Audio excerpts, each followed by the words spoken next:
Buddy, you're picking for number one overall. It's the Chicago Bears sitting there at number one overall. And I got to say this. I felt like the quarterbacks all handled this combine week very, very well. Yeah. Anthony Richardson, we knew he was athletic, but historically athletic is something totally different. Will Levis, loved his interview session. I'm sure he interviewed great with a lot of teams. He's very personable. The ball was just firing off his wrist when he was throwing at the combine. Bryce Young, not being historically small, even though we know he probably won't play above 200 for weight, not being historically small was definitely to his advantage. And then CJ Stroud, man, I mean, did he miss a throw? I mean, did he miss a single throw out there on the field? Unbelievable. So love these guys at the podium, love what they were able to do on the field. And I say all that to say the price of number one just went up, man. I know what you could say. Oh, well, if all the QBs did well, then maybe these guys are going to settle. They ain't going to settle. I don't think they're going to settle. I think these teams, whether it's the Panthers, the Raiders, the Titans, the Falcons, whoever it's going to be, they're going to have their eyes on a quarterback out of this group that they really want, and they're not going to want to get beat out for them. So what are your thoughts right now with number one overall? Are you still targeting the Colts? I didn't even mention the Colts, but are you still targeting the Colts? Maybe the Texans? Where are you going with this one? Honestly, I'm a little bit more open-minded to even going all the way down to 9. If I can just get a massive, massive haul. I think the Panthers are in on coming up. I would think the Colts are in on coming up. Mm-hmm. Houston's in such a fascinating spot at what they do at 2. So the door is wide open. If I'm the Bears, if I can get just an insane amount of quantity with a team like Carolina, I'm okay. But if I can go to 4, I feel really, really good about the type of player I can get there as well. So I would say the door is pretty wide open. It would just depend on what is the gap in price. If Carolina is willing to give what? 9, next year's 1, at least, and a 2. Yeah. That's the trade I'd want. You would think with Indy 4-1. I mean, you're flipping, and Indy's probably going to want to get out of it with number 4 and then not another first round pick. That's what I think. Did they go 2 2s? They would probably have to go 2-2. Ultimately, I do feel like because of the bidding war that's going to happen for number 1 overall, I feel as though Indy's going to have to give up this year's 1 and next year's 1 to get it done. I really do think that they're probably going to That was my original thought. But that was my original thought. Can I throw something out there at you? Please. This is the time to do it. Do you think Houston will be interested in moving from 2 to 1? Yes, you have to be. So if you believe that they are interested in doing that, if you are the Bears, what about trading down twice? What about going from 1 to 2, from 1 to 2, getting what you can out of Houston, maybe recouping just that early second round pick that you lost from the Chase Claypool trade? Yep. Maybe you recoup that early second round pick just with the Texans to move from 1 to 2, and then you can still move down from 2 to 4 or 9 and get even more hauls that way with more picks. And perhaps you could even move more picks to next year's class. So I don't know, man. What do you? I love it. I thought about that. A couple of people have actually messaged us that over the last 24 hours or so. A couple of people, at least on Instagram, have done that with me. But I was thinking about the idea a little bit earlier this week as well, and bringing it all into, I guess, a practical proposal. What do you think about that? I'm in on it, and I think I know my route I want to go. Okay, so you have control of 2. Would you flip for the Texans' second round pick this year? I think you have to, right? I think there's Texans fans out there who might say, no, that's too rich. You're moving up 1 spot. You're giving up an early second round pick. It's essentially a late first rounder. That might be too much. But you got to remember this for everybody out there who might be arguing that. They're not just bidding for the distance between 2 to 1. They're bidding against the Colts. They're bidding against the Raiders. They're bidding against the Panthers. They're bidding against the Titans. They're bidding against the Falcons, maybe. So I think you do have to give up that early second rounder. And you already have 12. So that's what helps. So let's just say, let's go 33-2 for number 1. Yep. Okay. And for those arguing this, there will be a format for that. I don't think this is necessarily it. We're trying to get close in this spot. And I really think that's close. I really think that's close because the alternative could be the quarterback you love could go to your division rival in Indy when they jump you. Keep that in mind. Very good point. There's very astute observation, my good man. Word. Astute's a good word. Okay, all right, so we're going to go. Yep. Are you picking at one now, or am I picking? We'll keep the teams. So you will get the number 1 overall pick with Houston. Okay. I will operate as Chicago and see what I can come up with out of that 2 spot. I'm still going Bryce Young. Bryce Young's still my guy. Good lad. Good lad. You know, look, he's going to, even if you told me Bryce Young's going to play at 190, whatever, fine. I don't care. Again, we talked about this plenty, the middle part of the week. We've talked about it since Bryce Young's combine weight measurement did not really matter unless he was going to be like terribly historic on the bad side of things. He's not, even though his play weight's going to be lower, is the best player in college football over the last 2 years. I'm still taking Bryce Young number 1 overall. So I'm going Bryce to start this out to the Houston Texans. No argument from me. I've done some radio this weekend, and you always get the question, and I say, "Wow, brag." Yeah, sick. You never get to sleep. That's all I wanted to do. But everybody, I appreciate everybody that has me on. We have fun, and I say the same thing. I still think it's Bryce Young. Mm-hmm. I still think it's number 1 overall. The question to me, and this could change. By the way, Keaton Mitchell with a 4.38. Ooh, that was my my swapperoo. So I gave you a sweat there. You were going to win it. Because Keaton Mitchell, I think, finished second in the broad and second in the vert. So I was like, all right, young man's explosive. Yeah. For those that don't know, we've said it before, Trevor did let me swap my guys that don't do anything. And more of my guys didn't do anything. Even some of my substitutes didn't do anything. But Keaton Mitchell was my running back swap for the 40 and did decide to run. So thank you for at least trying, Keaton Mitchell. And he gave us a, an injection of energy. So yeah, Bryce Young goes 1 to the Texans. Yep. Bears are back on the clock. That's my team here, even though I'm picking odds. Yep. And Trevor, I am trying to trade yet again. Okay. And boy, do I have the perfect partner. I gotta answer that call with Carolina. And I think, man, I've been on this one for a little bit, but the price of the brick changed. If I'm Carolina, I want CJ Stroud on my football team. Okay. That's what I want. I'm comfortable going up. Okay. Even though I'm picking for Carolina, Trevor, I would like you to operate as Scott Fitterer for the trade capital conversation here. So I'm not maddening this thing and trading with myself. Uh-huh. So let's say I'm at 2 if I'm Chicago. I will give Carolina 2. I will go back to 9, but I also need their 2024 first round pick. Yeah, I mean, that's look, if Carolina might be screwing themselves a little bit here if this scenario actually comes out this way, or anybody really, because at first you're going to be calling Chicago for number 1 overall, and I think the price is going to be higher, right? Carolina might be in a situation where they're opting to give a first round pick this year, a first round pick next year, and then like shoot 1 or 2 picks to move up from 9 up to number 1. So maybe they're screwing themselves over because the price is high, and maybe Chicago's like, all right, same trade. And they're like, whoa, not the same trade because one quarterback's off the board. But it's going to be an interesting back and forth. I think if you knock either the 1 or the 2 additional picks outside of the first rounders off, that is probably where you come to an agreement. So how about a sweetener?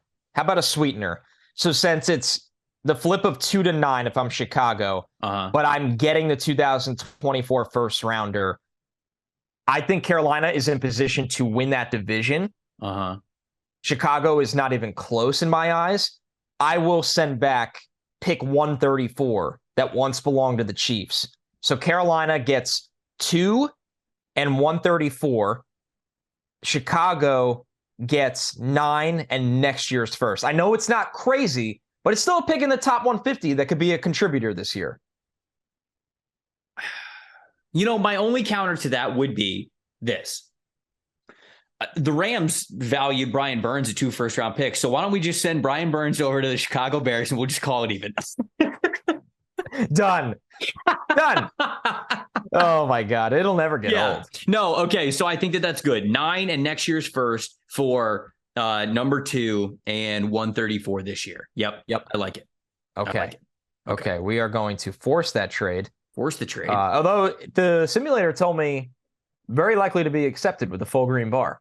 Yeah, it's so I don't obviously know. Look, we're using PFF's mock draft simulator, and I love this tool. I really do.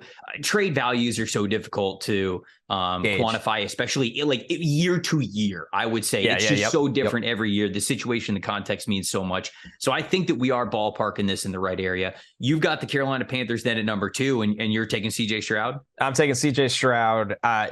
Great week for CJ Stroud. Great year for CJ Stroud. Boy, for Stroud developing under Reich, McCown, that staff. The offensive line is on the come up. DJ Moore is going to be 1,000-yard guy again. Mm-hmm. I love everything about this fit. It's remarkable. I hope it happens for both parties involved. And good for Chicago. You have a war chest of draft assets to use to rebuild your defense and help Justin Fields. Ryan Poles, depending on who they get to pick at number 9, could be just the most liked man in the Chicago area. That puts the Arizona Cardinals up at number 3. This one's pretty easy for me. I think I talked about that this. That would be me, partner. Oh, it is. Because 3, Trev, when you really think about it, when you put it to paper, when you actually, devote some brain power to it, 3 is an odd number. You check the math. You do the science. It's an odd number. Okay. It comes after an even number. It comes before an even number. Yes. It's odd. Yes. So, I forgot about that an even number was on either side of it. That's the part that I totally forgot, but. So, all right, let me set a reminder here before I get, destroyed. Yes. This mock draft is an effort a lot of the time to think what teams are trying to do. Correct. I left Indy thinking Arizona in this scenario, quarterback, them on the clock. Mm-hmm. I left Indy thinking there's a real chance they take Tyree Wilson at 3. I really did. Obviously, I don't rank it that way. There's a lot to be figured out with Jalen Carter over these next 2 months, and I'm sure they'll be figured out. I think Will Anderson is the better prospect than Tyree Wilson, but I think Tyree Wilson's a really, really good player with an unbelievable ceiling. And I left Indy thinking that Arizona there's a lot more debate to this pick than people would think. A lot of people would go, well, if Jalen Carter's, having issues, it's Will Anderson. And I think it could be Tyree Wilson. So I will go Tyree Wilson at 3, the first defensive player off the board. Wow, man. I obviously, my thoughts. I'm not nearly as bullish on Tyree Wilson personally as like my own personal scouting as I am with Will Anderson. You, me, the NFL. Correct. Yes. Seriously. Correct. No, clearly the league likes to. I liken this. They're not the same player. I'm not saying that they are. This isn't a comp. But I think you and I have talked about this before on this show. Tyree Wilson is getting the Trayvon Walker type of treatment where you look at the tape, you look at how much potential he has, you look at what's actually been the production that we've seen over the last couple of years, and the NFL takes Trayvon Walker number 1 overall. And it just it feels as though, we got to the point doing mock drafts last year where even though you and I liked Trayvon Walker, but I think I had him outside of my top 5 edges, or he ended up being number 5 for the edges for me. Like there just came a point to where when you're doing a predictive mock, if you didn't have Trayvon at number 1, it was wrong. Like there's no point in being stubborn about it. So, man, I also heard this week that Tyree Wilson could potentially be the first defender off the board. Now, I don't know how much smoke that is, but hey, we're doing an exercise and we're researching what it might look like if that is the case. So, number 4, Connor.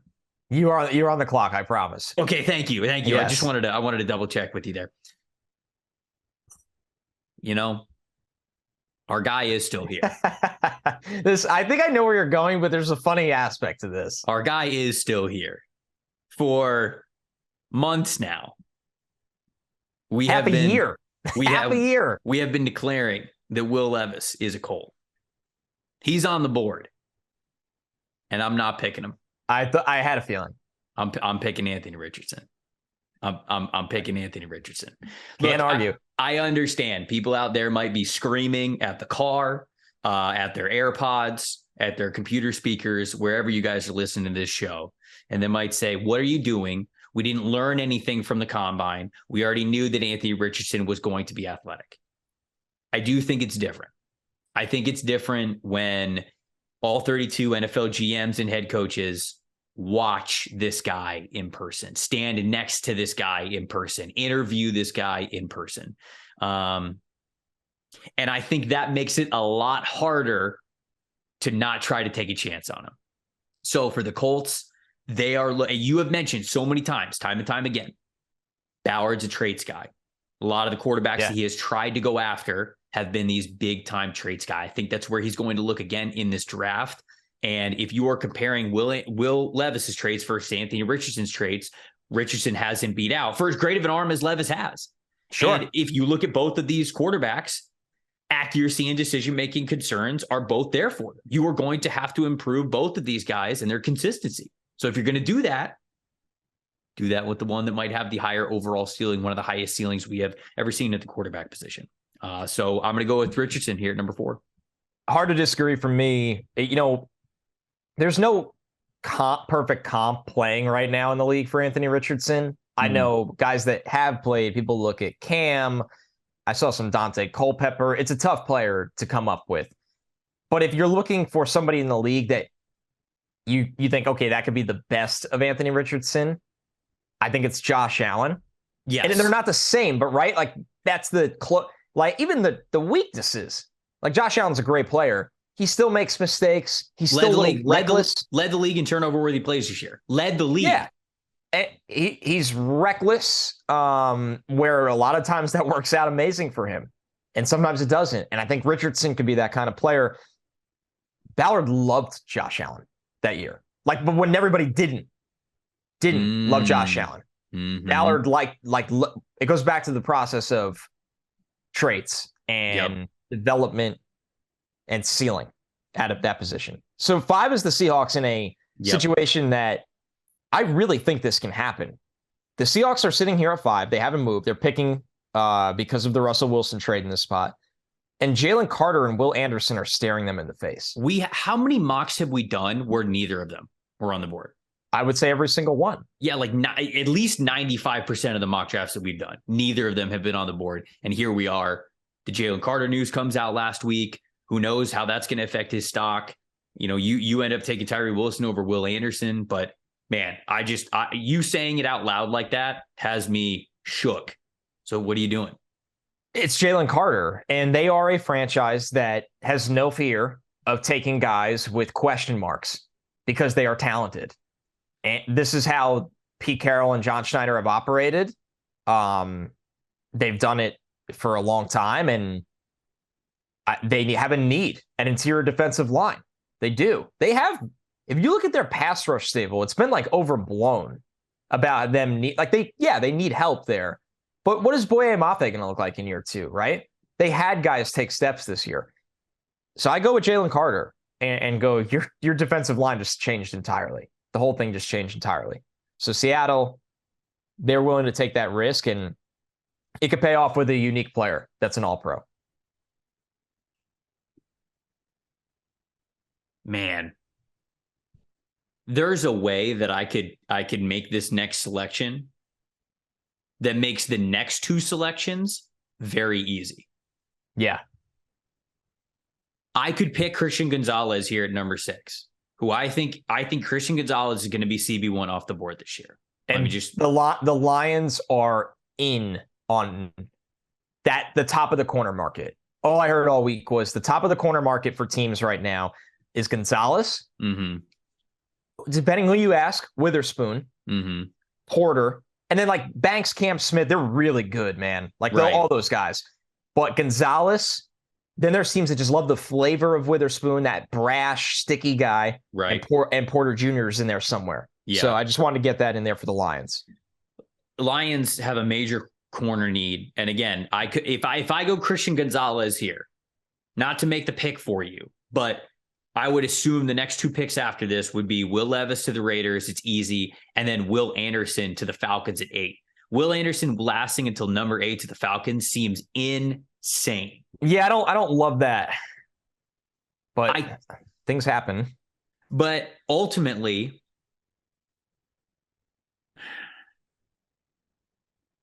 I can't. The Lions need corner, but this cornerback class is so good. All due respect to James Houston, the Lions would be taking Will Anderson here. Trevor, they pick at 18. Right, I know. And they're going to have another opportunity to get a corner.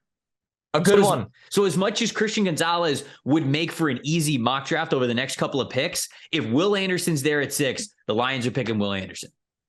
They're picking Will Anderson. It'd be hard not to. So Anderson at 6 to the Lions. People are going to look at this mock. Say we just took the screenshot right now. Bryce Young, Stroud, Tyree Wilson, Anthony Richardson, Jalen Carter, Will Anderson. They're going to be like, what?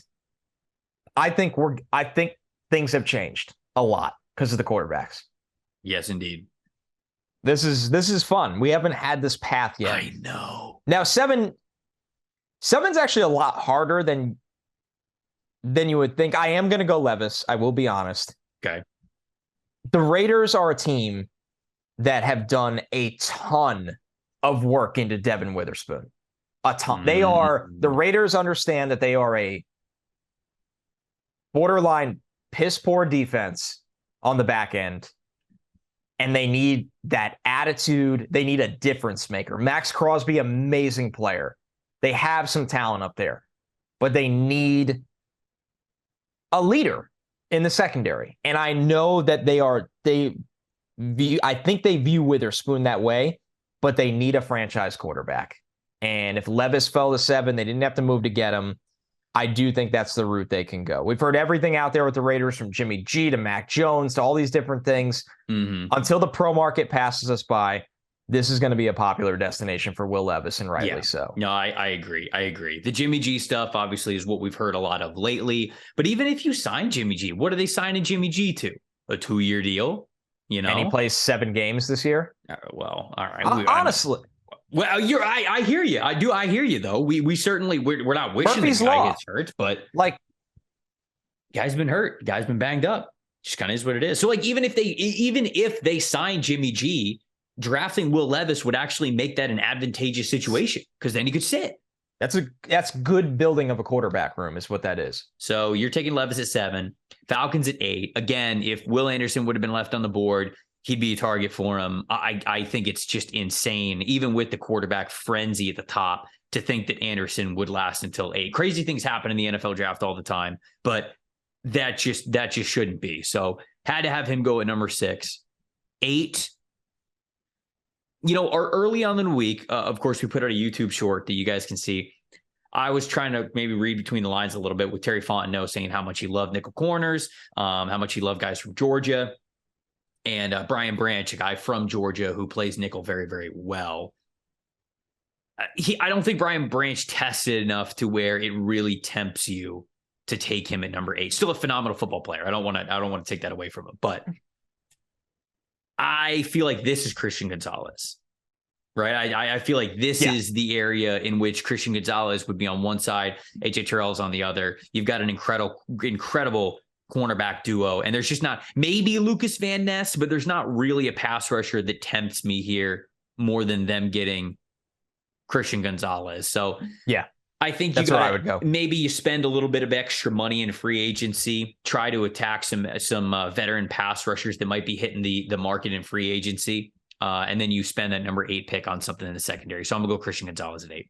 That's where I would have gone as well, and that brings me back to Chicago at 9. And, I don't think this is a bad scenario for them. I really don't. All the O-linemen on the board? All the O-linemen are on the board. If that's a route they want to go, they can take any wide receiver of their choosing at 9. Yeah. Oh, man. You know what? This is... He's struggling, folks. No, I know what I want to do. He's overwhelmed. I know what I should do. He's fighting. I am overwhelmed. He's fighting between his heart and his head. Yeah, I am. Okay, then I'll lay it out. Okay, please. My head tells me to take Devin Witherspoon because he's the best defensive player on the board by a pretty wide margin here. My heart tells me to take Jackson Smith and Jigba. Because all that matters is the development of your quarterback. You have 9,000 picks now in these next 2 years.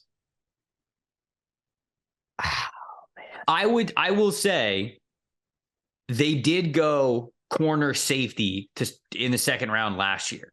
I know. And obviously they've got Jalen Johnson too. My thing for the Bears is in this spot, and this is a good outline of why there's risk trading back to 9. They need help in the front 7. I don't love taking any of the front 7 players left in the top 10 here. I don't. There's things I like about Myles Murphy and Lucas Van Ness. Oh, okay. Okay. I see. You know what I mean? Yeah. If you want to have Smith and Jigba on the board, I was wondering if you were going to decide between wide receiver and O-line, because they have their pick of the litter, like with Broderick Johnson or Paris Johnson Jr. or Peter Skoronski. I think ultimately, if you're not going to take Witherspoon because you like your secondary, and as much as I would love to take Jackson Smith and Jigba, I still would be surprised if they took a wide receiver in the top 10. Well, especially with these extra picks, right? That's the difference. The first tackle off the board for me then goes to the Bears, and it's not Peter Skoronski. It's Paris Johnson Jr. All right, that's fair. It's fair. I mean, this dude came in to the combine, and the measurements are just out of this world. Out of this world. His arms are 36th and an 8th. Him and DeJuan Jones got like the longest offensive tackle duo arm length we've ever seen. 6'6" and 3/8, 313 pounds. I mean, he's built in a lab as an offensive tackle. Yeah. And that's huge for Justin Fields. And hey, Justin Fields knows him pretty well. Like there's no even relationship building in that area. So the Bears, Witherspoon was on the table. Jackson Smith and Jigba was on the table. I ultimately go with the premium position of tackle and get Paris Johnson. I think that's smart, especially because, again, we talked about how deep of a cornerback class is. If they want corners, they got extra second round ammo now to be able to hit that. If they want wide receiver, they got extra second round ammo to be able to hit that. Exactly. Pick 33. Right. I think you came to the right conclusion there at 9. Eagles at 10.